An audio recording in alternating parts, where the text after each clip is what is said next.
Okay, by this point we've added in our second day of activity, or our second increase in activity. So I want to get into a little bit of why you want to exercise or increase your activity. Now, in this program, because we're just trying to get people active and we're just trying to promote activity, trying to give some reasoning, and trying to get rid of that 10-pound gain every year. Okay, we're just trying to get to even and maybe a slight decrease, and we talked about that in the first videos. In order to do that, then we have to have just at least an increase in activity. But we want to go a step further than that. So the reason you want to get more active is just to try to fight that calorie increase and at least level off. We've done that. We're continuing to increase activity. We're going to increase activity every week throughout this program. I want to talk about actually getting into an exercise program at this point, because there are huge benefits to that other than just increasing that activity. And that is, if you get into a resistance training program and you start building muscle, muscle is a lot more metabolically active than fat, which means it takes more energy to keep muscle than it does fat. So if you can add a pound of muscle, your body is going to consume more calories. It's going to need more calories to stay at that weight with muscle than it is with fat.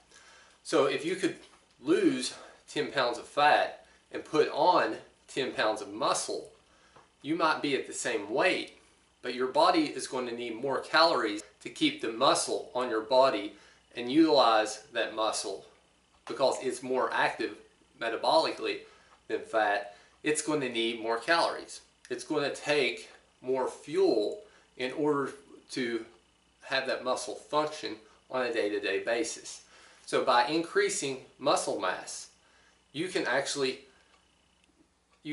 eat more food, or you can eat the same amount of food but not gain weight.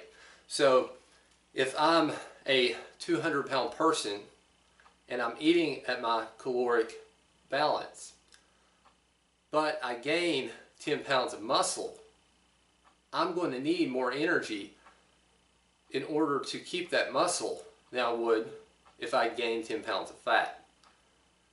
And that gives you another reason and another incentive to add muscle. Is it's easier to stay in line with your calorie goals.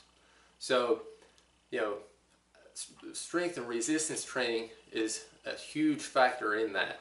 And if you can build muscle, then it makes it to where you can eat more calories without going over and without being in excess. So I'll use myself for example.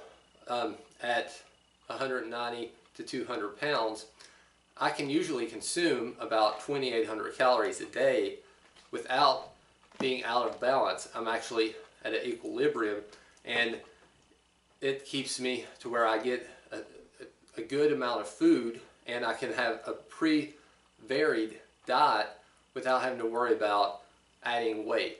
Where if I was a different body composition, then eating that would put me in a calorie surplus and I would gain weight. So those are reasons why you want to get into a strength and conditioning program, why you want to exercise, and why it is important, and how it will fit into your overall makeup and your health and fitness plan.